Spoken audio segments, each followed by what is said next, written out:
What's up everyone? So today I will not be going into topics such as culture, food, and people because personally I love all those aspects of Vietnam. And these are more subjective topics, right? That will come down to your personal preferences and ability to adapt. Even the topic of weather. Yes, it is hot and humid, which may be a big turnoff for some, but that's just how it is in most Southeast Asian places. And it's actually not always crazy hot depending on the time of year and your location as well. So I'll leave it at that for now for these more personal preference topics such as weather and so on. But for today's video, friends, we will look at 4 of the biggest downsides of living long-term in Vietnam. And you'll want to stick around for the last one because it has many sub-points that are very important to be aware of. As always, thank you so much for tuning in to my Be Singer Fire Journey channel. Here I love sharing my wife and I's adventures overseas with tips and tricks to travel and retire abroad for cheap. If you find this video helpful, please consider giving a like, sharing with a friend, and subscribe for more content to drop soon. Alright, let's jump into the first and probably the biggest downside of trying to live in Vietnam for the long term. Many of you can probably guess what it is because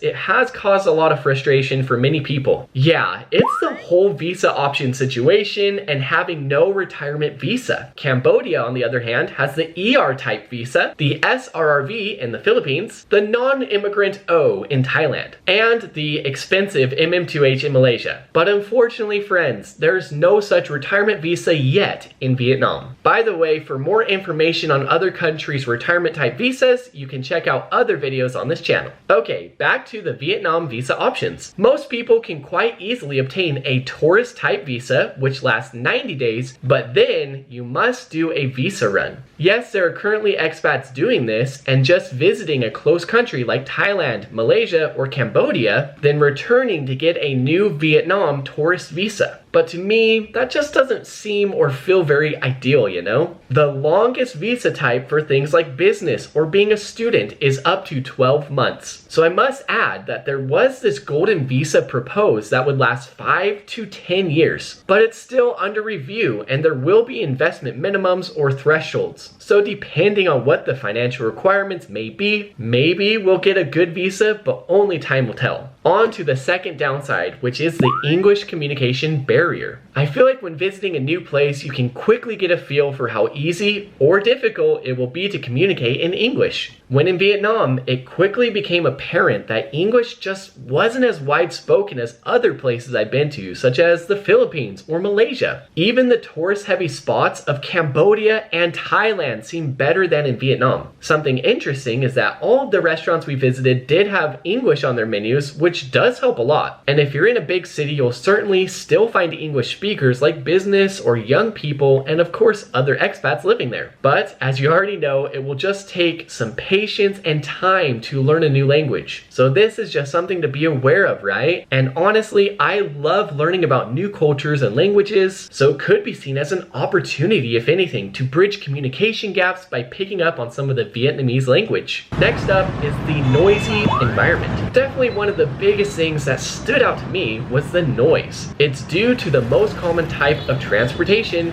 many of you already know. It's not just one or a couple, but tons and tons of motorbikes with loud growling engines. To be honest, it was a new experience for me and I thought it was pretty cool. According to Bao Vietnam Net, there are currently 70 million registered motorcycles in Vietnam. People, I guess, just prefer solo travel over public transportation, but it does create that noisy environment and may disturb you in the early morning or late at night. Along with this comes a lot of traffic. And I mean, no one likes getting stuck in a traffic jam. Also, Vietnam is developing at a rapid rate, so there are lots of construction projects going on, which can create a lot of noise. One other thing to be cautious of is just try not to live too close to late night bars, night markets, or karaoke venues. You can easily scope out the area you want to live at beforehand and should mostly be avoidable if taking the preventative steps beforehand. Alright, so friends, we've arrived at the last downside, which is the topic of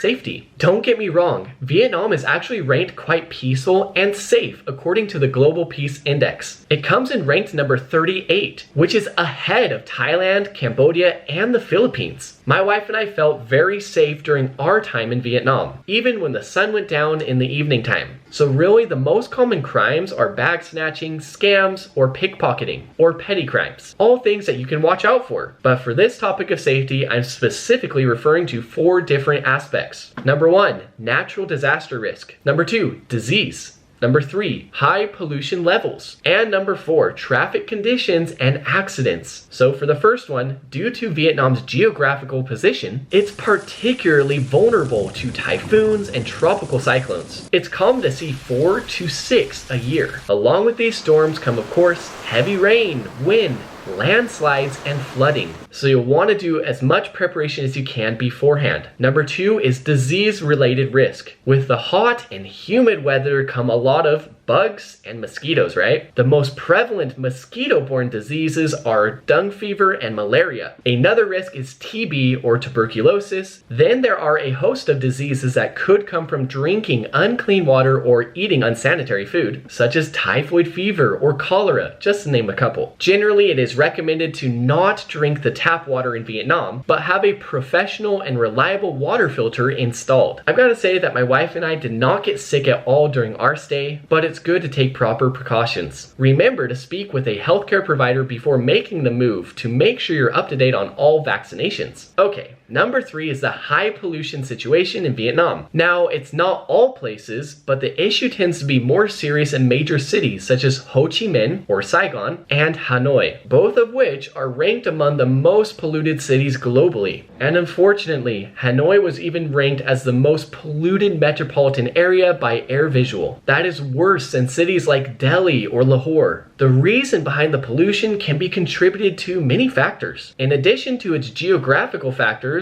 of being in a basin-like environment, it also goes back to all those motor-powered vehicles, many of which are older and produce more harmful emissions. There's also factories, power plants, construction, and other reasons for the air pollution. Breathing in too much of those pollutants in the air can lead to many complications related to our cardiovascular and respiratory health. As mentioned before, you can always opt for a different city in Vietnam with better air conditions, or just take more precautions like wearing a good filtered mask, check the air pollution index before going out, and so on. Ultimately though, the choice is yours, of course, and is something to be aware of, especially for those with pre-existing medical conditions. Now last, but certainly not least, are the traffic condition risks in Vietnam. If you have traveled to other countries in Southeast Asia, you will not be surprised by the somewhat sporadic and spontaneous driving conditions in Vietnam. Traffic rules are not that heavily enforced, and expect lots of two-wheeled vehicles and cars too weaving around each other. According to VietnamNet Global, roughly 65 to 70% of traffic accidents involve motorcycles, and more than 90% of traffic fatalities are related to motorcycle accidents. So you've just got to be super careful. And if you are getting a ride or driving yourself somewhere, please always make sure to wear a helmet. What about when walking across the street? Yes, whenever you can, try to use a crosswalk and observe the traffic flow before going. Make sure to walk at a steady pace and keep eye contact with the oncoming traffic. Don't make any sporadic movements or going very fast and very slow, because that's much less predictable for drivers that are trying to go around you. Some good news is that in 2025, new traffic laws went into effect with higher fees for certain violations. So hopefully, right, with time, this can become less of a risk, but as of right now, it's just something you'll have to deal with, especially in the larger, more city urban areas. So, okay, maybe that was a lot to take in. How do you feel about all the topics that were covered today? Are any of them deal breakers, or do maybe none of them faze you? Let us know your thoughts and experience in the comment section below. And if you want to hear some of the many positives of living in Vietnam, please check out my other video, because there's still a lot that Vietnam has to offer those looking to work or settle down there. That's a wrap. Please subscribe if you found this video interesting, and I will catch you in the next one. Bye bye.